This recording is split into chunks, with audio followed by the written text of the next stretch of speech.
ప్రియులారా, ప్రార్థన చేసుకుందాం. పరిశుద్ధుడా, మీకే స్తుతులు స్తోత్రాలు చెల్లిస్తూ ఉన్నాం. ఈ ప్రాతకాల ఆరాధనలో తండ్రి, మీ సన్నిధి నిత్యము మాతో ఉంచండి. ఆరాధన అంతటలో మహిమ ఘనత ప్రభావాలు మీకు ఆరోపిస్తూ యేసు ప్రభు వారి పరిశుద్ధ నామమున వేడుకొనుచున్నాము తండ్రి. ఆమేన్.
ప్రియ విశ్వాసులారా, ప్రభు పేరిట మీ అందరికీ కూడా శుభాలు తెలియజేస్తూ ఉన్నాను.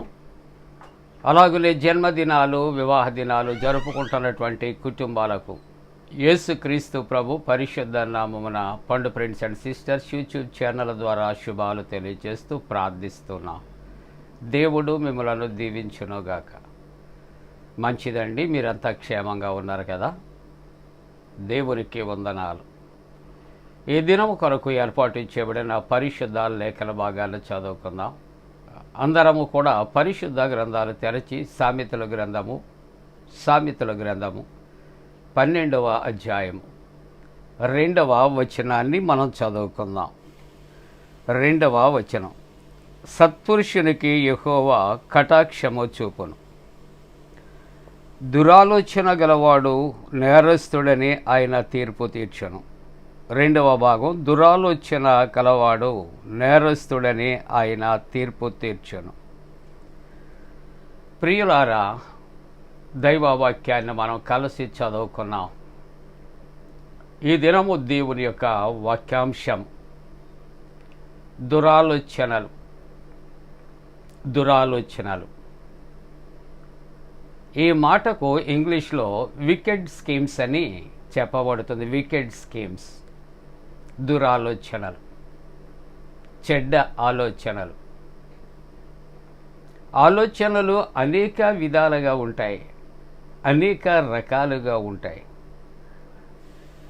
ఆలోచనలు మంచి ఆలోచనలు, దేవుని గుర్చిన ఆలోచనలు, లోకాన్ని గుర్చిన ఆలోచనలు, కుటుంబాన్ని గుర్చిన ఆలోచనలు, వాటిలోనే శత్రువులను గూర్చిన ఆలోచనలు, మిత్రులను గూర్చిన ఆలోచనలు. There is a different types. రకరకాలుగా ఈ ఆలోచనలు ఉంటూ ఉంటాయి. కానీ ఈ ఆలోచన ఏ విధంగా ఉండకూడదు అంటే దురాలోచనలు కాకూడదు, చెడ్డ ఆలోచనలు కాకూడదు. ఒకవేళ అటువంటి చెడ్డ ఆలోచన కలిగి ఉంటే దేవుని యొక్క వాక్యం మాట్లాడుతుంది, వాడు నేరస్తుడు అని ఆయన తీర్పు తీరుస్తాడు. నేరస్తుడు అనగా నేరాలు చేసినటువంటి వ్యక్తి. ఈ నేరాలు ఎక్కడి నుండి ఉత్పత్తి అనే ఆలోచన చేస్తే మనిషి యొక్క జీవితంలో తాను చేసే దురాలోచనలు, ఆ వివిధ రకములైనటువంటి దురాలోచనలలో వ్యక్తి ఏ విధంగా మార్పు చెందుతున్నాడు అని ఆలోచన చేస్తే నేరము చేసినటువంటి వ్యక్తిగా, తప్పిదము చేసినటువంటి వ్యక్తిగా తాను తీర్చబడుతున్నట్లుగా చూస్తూ ఉన్నాం. అందుకని మానవ జీవితంలో దురాలోచనలు చేయుట కూడా నేరము అనే మాట ఈ ఉదయకాలం మనం ధ్యానం చేస్తూ ఉన్నాం. ప్రియులారా, నేరము అనే మాట, నేరస్తుడు అనే మాట నరహంతకులుగా కూడా మనం ఆలోచన చేయొచ్చు. దొంగలు, దోపిడీ చేసే వ్యక్తులుగా కూడా ఆలోచన మనం చేయవచ్చు. దేశద్రోహులుగా కూడా మనం ఆలోచన చేయవచ్చు. ఏమైనప్పటికీ కూడా ఇవన్నీ కూడా ఈ ఆలోచన, దురాలోచన చేసే వ్యక్తి తాను ఒక నేరస్తుడిగా పరిగణించబడుచు ఉన్నట్లుగా మనం చూస్తూ ఉన్నాం. దేవుని యొక్క వాక్యములో మత్తయి సువార్త 15వ అధ్యాయము 19వ వచనాన్ని చూస్తూ ఉన్నప్పుడు దురాలోచనలు హృదయములో నుండి వచ్చాను. ప్రియులారా, దురాలోచనలు, చెడ్డ ఆలోచనలు, ఈ ఆలోచనలు దానికి కేంద్రస్థానము ఎక్కడ అని ఆలోచన చేస్తే హృదయము. అందుకనే ఇర్మియా గ్రంథకర్త తాను మరలా మనకు జ్ఞాపకం చేస్తున్నాడు. హృదయము అది ఘోరమైనటువంటి వ్యాధి కలిగినటువంటిది అని చెబుతూ ఉంటున్నాడు. ప్రియులారా, హృదయములో నిండియుండు దానిని బట్టి నోరు మాట్లాడుతుందని సువార్తికుడు రాస్తూ ఉన్నాడు. ప్రియులారా, కాబట్టి ఈ చెడు అంతా, చెడు తలంపు అంతా అది ఎక్కడ దాచబడి ఉంటుందంటే ఈ హృదయంలో దాచబడి ఉంటుంది అని దేవుని యొక్క వాక్యం. కాబట్టి దురాలోచనలు హృదయంలో నుండి అవి వస్తాయి.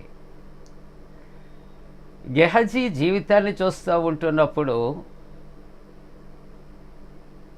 నయమాన్ తీసుకుని వచ్చినటువంటి కానుకలు ప్రవక్త ఎలీషా తీసుకోలేదు, కానీ అడ్డుదారులో వెళ్ళి గెహజీ తీసుకుని దాచుకుని వచ్చి ప్రవక్త దగ్గర నిలవబడి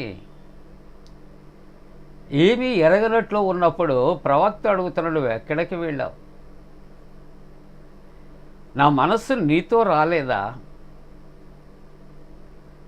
గెహజీ వెళ్ళి అంటాడు, ఇదిగో మా ప్రవక్త ఇంటికి మన్యము నుండి 2 మనుష్యులు వచ్చారు, వారి కొరకు ఇదిగో మీరు ఇచ్చే బహుమానాలు ఇస్తే నేను తీసుకుని వెళతాను వారికి అని తెచ్చి దాచుకున్నట్లుగా చూస్తున్న దురాలోచన, చెడు ఆలోచన.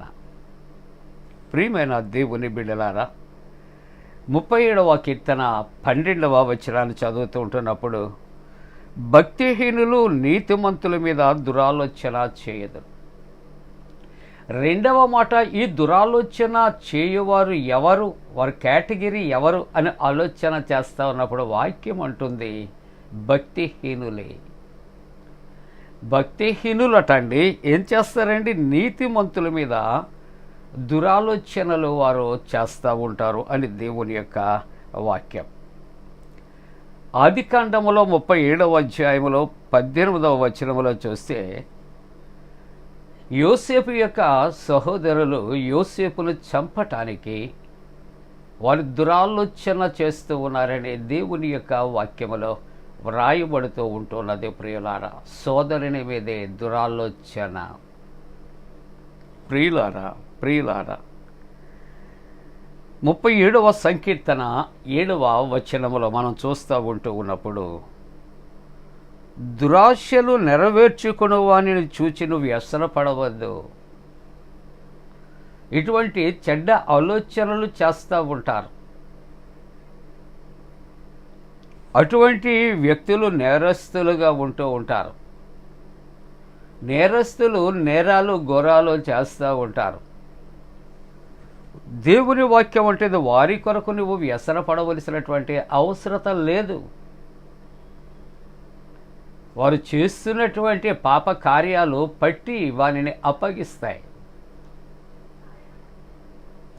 దేవుని యొక్క వాక్యములో ఇక్కడ సామెతలు 21వ అధ్యాయం 27వ వచనములో దురాలోచనతో అర్పించేవాడు అవి మరి హేయములు. చెడు తలంపులతో దేవునికి అర్పణలు అర్పిస్తే అది కూడా దేవునికి హేయమైనది అని దేవుని యొక్క వాక్యము. ప్రియులారా, ఈ ఉదయకాలము మన దేవుడు మన హృదయాలు పరిశీలన చేస్తూ ఉన్నాడు. మన హృదయాలలో ఏది దాచుకుని ఏది మనం మాట్లాడుతున్నామో ఆయన వాటిని పరిశీలన చేస్తూ ఉన్నాడు. మన హృదయములో దురాలోచన ఉందా లేక మంచి ఆలోచన ఉందా ఆయన పరిశీలన చేస్తూ ఉన్నాడు. ముగింపుగా ఒక మాట ఆలోచన చేస్తూ ఉంటున్నప్పుడు, మరి మృగరాజము సింహము అడవికి అని మనం చెప్పుకుంటాం. అది ఒక మీటింగ్ వేసిందట అరణ్యములో. అందరూ వచ్చారు, కానీ ఒక నక్క మాత్రం చాలా లేటుగా వచ్చేది. పనులన్నీ ముగించుకుని వచ్చింది. తక్కినవన్నీ కూడా గడగడలాడుతూ ఇన్ టైంకి అవి వచ్చాయి. సింహానికి కోపం వచ్చింది. ఎందుకు నీవు లేటుగా వచ్చావు? మహారాజా, నీవు నన్ను మన్నించాలి. బిఫోర్ టైం నేను స్టార్ట్ అయ్యాను. నీ కొరకు నేను హడావుడిగా వస్తూ ఉంటే మార్గ మధ్యములో ఇంకొక సింహము నన్ను ఆప్ చేసింది. నేనే ఈ యొక్క మృగరాజు, నువ్వు ఎక్కడికి వెళతావు? వెళ్ళవద్దు అని అటకాయించింది. నేను పారిపోయి నీ దగ్గరికి వచ్చేటప్పటికి లేట్ అయ్యింది అని అది ఈ మాటలు సింహంతో చెప్పినట్లుగా చూస్తూ ఉంటూ ఉన్నాం. ఈ యొక్క నక్క యొక్క దురాలోచన ఏమిటి అని ఆలోచన చేస్తే, ఈ సింహము అంటుంది ఎక్కడ అని గాండ్రించి అడిగినప్పుడు మహారాజా చూపెడతానని ఒక పాడు నూతి దగ్గరికి తీసుకుని వెళ్ళి ఆ పై గోడ ఎక్కించి లోపల ఉంది మహారాజా అని చెప్పినప్పుడు ఈ సింహము పైన గోడ మీద కూర్చుండి లోపలకు నీటిలోనికి చూసినప్పుడు తన ప్రతిరూపం ప్రతిబింబము కనిపించి దాని మీద గాండ్రించి ఆ నూతిలోకి దూకి చనిపోయింది. ప్రియులారా, ఈ మాటలలో భావాన్ని ఆలోచన చేస్తూ ఉన్నప్పుడు నక్క యొక్క దురాలోచన ఏమిటో అర్థమై ఉంటుంది కదా. ఏదో విధంగా ఈ సింహాన్ని మటుమాయం చేయాలి, చంపాలి అనే దురాలోచన. లోకములో ఉన్నటువంటి కొంతమంది యొక్క వ్యక్తిత్వాలు కూడా ఎలాగుంటాయంటే దురాలోచనతో ఉంటాయి. వారి ఆలోచన ఎప్పుడూ కూడా ఎవరికి నష్టం చేద్దాం, ఎవరికి కష్టం చేద్దాం, ఎవరికి కన్నీటిని రప్పిందాం, ఇటువంటి దురాలోచనలు చేస్తూ ఉంటారు. కానీ దేవుని యొక్క వాక్యం ఉంటుంది, అటువంటి వారిని చూచి నువ్వు వ్యసన పడవద్దు. ఎందుకంటే వాడట ఏం చేయబడతాడండి? నేరస్తుడు అనే తీర్పు తీర్చబడతాడు. వాడు నేరస్తుడని. అందుకే దేవుని వాక్యం అంటుంది, ఎవరిని క్రియలు చెప్పినా దేవుడు వారికి జీతాన్ని సిద్ధపరిచినటువంటి దేవుడు. ప్రియులారా, కాబట్టి మనం దేవుని యొక్క తీర్పుకు భయపడదాం, మనుషుల యొక్క తీర్పుకి కాదు. మంచి చెడ్డలు, నీతి న్యాయాలు, మంచి ఆలోచన, దురాలోచన ఆయన చూస్తూ ఉన్నాడు. కానీ దురాలోచన చేయవాడు ఏ విధంగా తీర్చబడుతున్నాడు చెప్పండి? నేరస్తుడుగా. Thank you. నేరస్తుడుగా తీర్చబడుతున్నాడు. దేవుని యొక్క దృష్టిలో నేరస్తులముగా కాదు, కానీ మనమందరము కూడా నీతిమంతులముగా తీర్చబట్టానికి దేవుడు తన పరిశుద్ధాత్మ కూడిన మనపై మెండుగా కుమరించునుగాక. ఆమేన్. ప్రార్థన. పరిశుద్ధుడా నీకు వందనాలు నాయనా. దురాలోచనలు చేయవాడు నేరస్తుడని తీర్పు తీర్చబడతాడు. వాటిని మాకు దూరపరచు నాయన. ఎండలు తీవ్రత తప్పించి వాతావరణం చల్లబరచు. అనారోగ్యముతో ఉన్నవారు స్వస్థపరచు. ప్రభువా, ప్రయాణాలలో ఉన్న వారికి తోడుగా ఉండి నడిపించు. జన్మదినాలు, వివాహ దినాలు జరుపుకుంటున్న కుటుంబాలు పరలోకపు దీవెనలతో నింపు. యేసు ప్రభు దివ్య నామమున వేడుకొనుచున్నాము తండ్రి, ఆమేన్. పరలోకమందున మా తండ్రి, నీ నామం పరిశుద్ధపరచబడనుగాక, నీ రాజ్యం వచ్చునుగాక, నీ చిత్తం పరలోకమందున వేర్చినట్టు భూమి అందు నెరవేరునుగాక. మా ఇందిన ఆహారం నేడు మా దయచే, మా ఎడల అపరాధం చేసిన వారిని క్షమించిన ప్రకారముల ప్రథమ క్షమించము, శోధంలోనే తెక్క కీడు నుండి తప్పించము. రాజ్యము, శక్తి, మహిమ నిరంతరము నీవే ఉన్నవి, ఆమేన్. మన పరమ తండ్రి అయిన దేవుని యొక్క ప్రేమయు, ప్రభువైన యేసుక్రీస్తు ప్రభు కృపయు, పరిశుద్ధాత్మక అన్యోన్య సహవాసము, ప్రాతకాల ఆరాధనలో ప్రభువుని ఆరాధిస్తున్న ప్రతి కుటుంబానికి తోడుగుండి సంరక్షించి కాపాడునుగాక, ఆమేన్.